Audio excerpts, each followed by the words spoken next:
Fonterra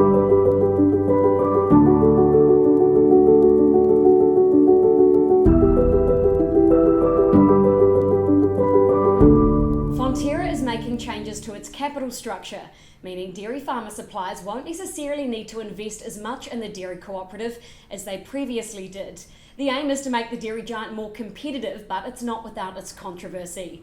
Jarden's Head of Research, Arie Dekker, has been following these changes in depth. Arie, thanks so much for joining us. Can you please outline the major changes being proposed here? Sure. There are two key changes. The first one is that the share standard is being reduced. So farmers had to have 1 share for each kilo of milk solids they supply. That's now reducing to 1 share for every 3 kgs of milk solids supplied. So the share standard reduces. And then the second main change is to the shareholders fund. That is the fund that outside investors have been able to invest in an economic interest in Fonterra. That fund is being capped, and shares will no longer be able to be exchanged into units in the fund.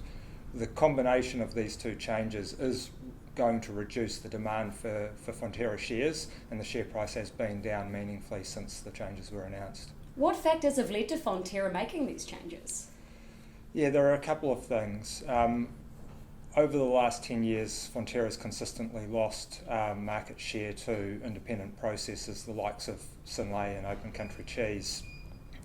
However, the milk supply environment in New Zealand has been growing, and so Fonterra has been able to have about the same amount of milk, in fact a little bit more milk. The outlook for milk supply growth in New Zealand is now more muted, and as a result of that, ongoing market share losses will result in Fonterra losing absolute quantities of milk and face the risk of having redundant capacity. Speaking of market share, what impact could these changes have for competition in the dairy sector?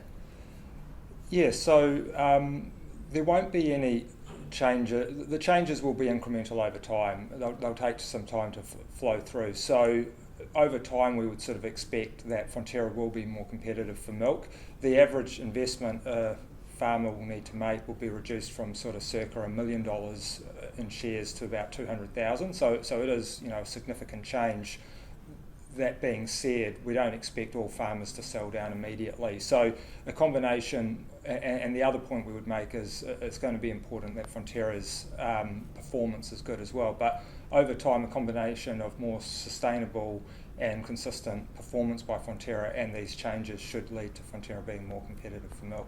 And what do you believe these changes could mean for Fonterra's future, particularly its reputation going forward? Yeah, we would expect, with these changes, they should support Fonterra's ability to remain, a very large processor in New Zealand market context. And so, they have about 80% of milk supply now. If these changes and Fonterra's performance, lifts as well, then they should be able to hold on to that and remain very relevant in the New Zealand dairy sector. Thanks so much, Aaron. Thank you.